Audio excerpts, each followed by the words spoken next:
o instrumento e sobre o pedido, o efeito regressivo. Por que se chama agravo de instrumento? Porque o julgamento desse recurso, ele se dava tradicionalmente pelo conhecimento da matéria pelo julgador por um instrumento. O que significa instrumento? Cópias. Então, quando você fala assim, instrumento do contrato, é uma cópia do contrato. Uma das formas de se interpretar o termo instrumento é como cópia. E o julgamento do agravo de instrumento, ele se dava no tribunal por cópias. Por quê? Porque o processo continua... Lembra que não tem efeito suspensivo, como regra? O agravo de instrumento não tem, porque só a apelação tem, lembra? Falamos sobre isso lá atrás. Então o agravo de instrumento não tem efeito suspensivo. Se ele não tem efeito suspensivo, o processo continua tramitando. O procedimento no primeiro grau continua seguindo. Enquanto você foi para o tribunal para julgar o agravo de instrumento, para impugnar uma decisão. A não ser que o relator lá em cima diga para parar, a regra é prosseguir. Então como é que vai o tribunal julgar lá em cima se os autos continuam aqui embaixo para prosseguir? Por meio de cópias. Agora, com o processo eletrônico, isso perdeu em larga medida a utilidade, aonde o processo eletrônico está instaurado. Mas, aonde ele não está instaurado, o código trouxe, na verdade sempre teve, uma divisão do STJ, que continua incidindo aqui, que nós podemos falar em cópias que são obrigatórias, cópias facultativas e cópias necessárias. No artigo 1017, os senhores vão encontrar lá a previsão de quais são esses documentos. Consideram-se como cópias obrigatórias os atos de postulação, a petição inicial, a contestação e a petição que ensejou a decisão agravada, se for o caso. Obviamente, a própria decisão agravada e os instrumentos de procuração, de representação da parte. Por que instrumento de representação? Porque lá em cima, o relator está vendo só a cópia do processo. Então ele não sabe quem é advogado de quem. Ele tem que ver se você, advogado do recorrente, é mesmo advogado dele nos autos lá embaixo, e ele tem que saber quem é que ele vai intimar para oferecer contrarrazões. Volto a dizer, em processo eletrônico, como é o nosso aqui, vamos até ganhar tempo, isso perde bastante a utilidade. Cópia facultativa. Cópia facultativa, como o nome diz, é aquela que não é obrigatória. É aquela que você junta se quiser. Especialmente se tiver um documento novo. É possível juntar documento novo lá pelo artigo 493. Se houver alguma demonstração de superveniência, você juntar um documento novo. Documento que chega, que é produzido posteriormente. Você pode juntar um documento novo, suplementar, para demonstrar o acerto da sua tese. E aí nós temos, além dessas duas categorias, também o que se chama de cópias necessárias, ou chamadas cópias essenciais. O que são essas cópias necessárias ou essenciais? São cópias que não são obrigatórias, porque não estão no inciso 1º, do 1017. Não está naquele rol já estabelecido do 1017. Em compensação, também não são cópias facultativas, porque são cópias que são essenciais para a compreensão da controvérsia. Então, cópias, o nome diz essenciais, cópias necessárias, depende do caso concreto. São situações em que não se faz possível o julgamento da decisão impugnada sem a juntada dessas cópias que não estão no inciso 1º. Logo, não são cópias obrigatórias. Quer ver um exemplo? Na decisão impugnada, imagina uma decisão assim: com base na certidão de folhas 118, indefiro o pedido de gratuidade. Como é que você vai interpor um agravo de instrumento para impugnar o acerto ou o equívoco dessa decisão se você não juntar a tal da certidão de folha 118? O fundamento implícito da decisão é o que consta naquela certidão. Mas não está no inciso 1º. O inciso 1º fala petição inicial, contestação. eventual petição posterior que enseje a decisão agravada, a própria decisão agravada e a certidão de intimação, né? A intimação da decisão agravada para fins de cômputo do prazo e os documentos de representação. Não tem menção lá, ó, as folhas 118. Não tem menção a qualquer tipo de certidão, sem ser a certidão de intimação. Então, essas são as cópias necessárias que compõem esse rol do instrumento. Então, você vai formar um instrumento. Esse instrumento vai para o relator. E aí nós temos, o que o colega trouxe, o tal do efeito regressivo, né? Quanto aos efeitos, nós temos o efeito devolutivo, não temos o efeito suspensivo, como regra, e tem esse efeito regressivo. No que consiste o efeito regressivo? A possibilidade do juízo que proferiu a decisão se retratar, regredir, voltar atrás. Como é que ele vai se retratar? Se você interpôs o agravo no tribunal, como é que ele, juiz de piso, que proferiu a decisão agravada, vai poder se retratar se ele não vai ter conhecimento? E aí nós temos a previsão do artigo 1018 nesse sentido. E é interessante que teve modificação.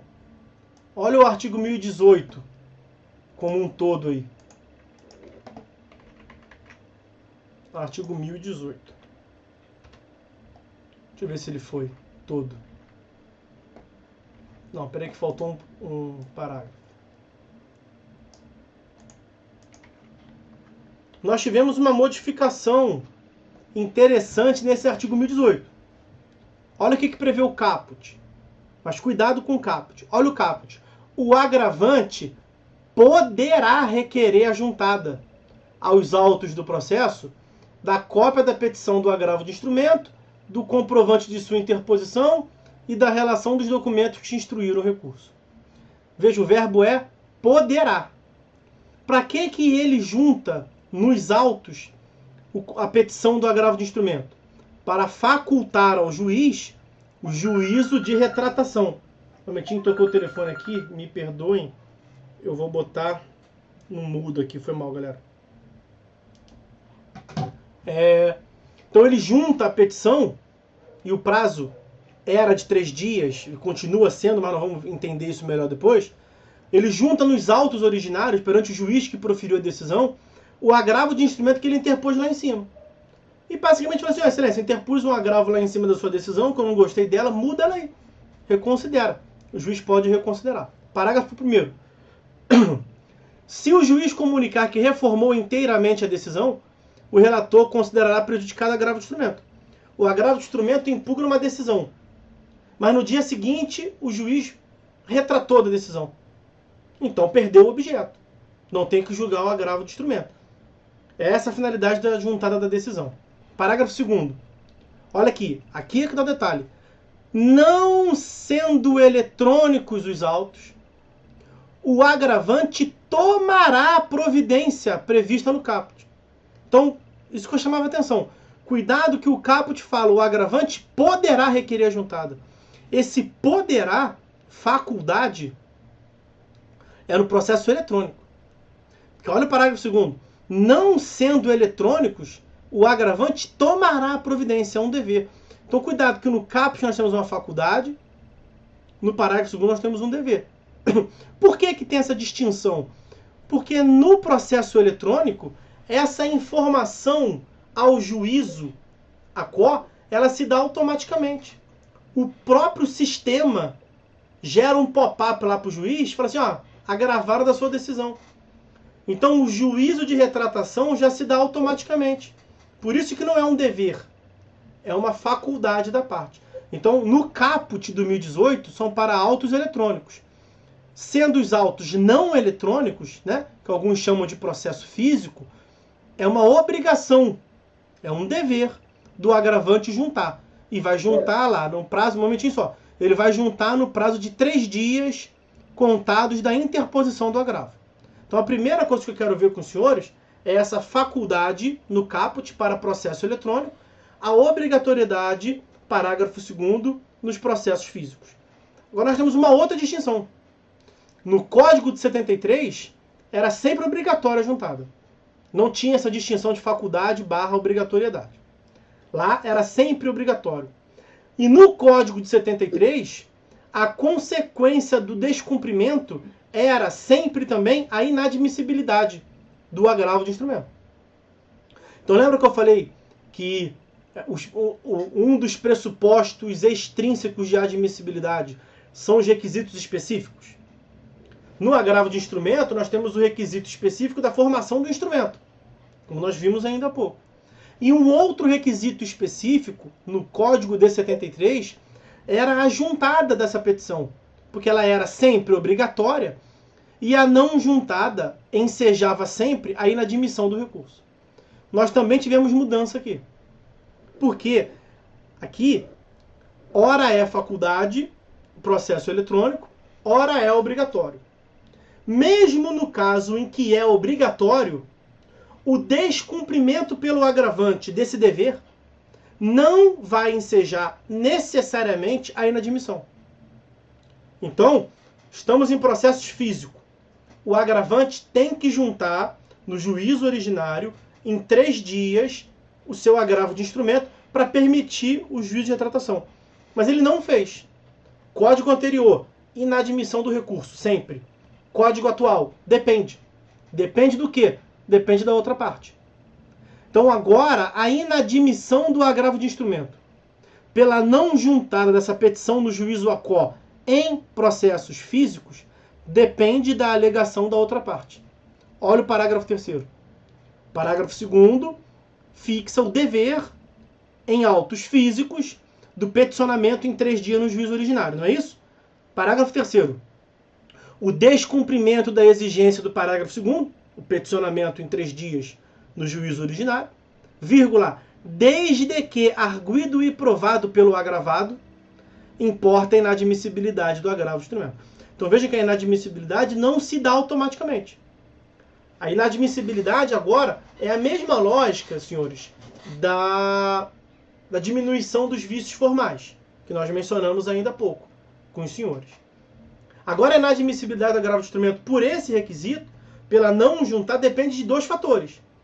Depende dos autos serem físicos e ter sido inobservado a juntada lá em 3 dias. Isso é uma coisa, mas não é suficiente. É uma condição necessária, mas não suficiente. Falta o quê? Falta a alegação pela outra parte. Desde que arguido e provado pela outra parte. Tá bom? Alguém tinha ativado o microfone aí, pode ficar à vontade. Espero que eu tenha respondido ao amigo que cogitou dessa questão com a gente aí.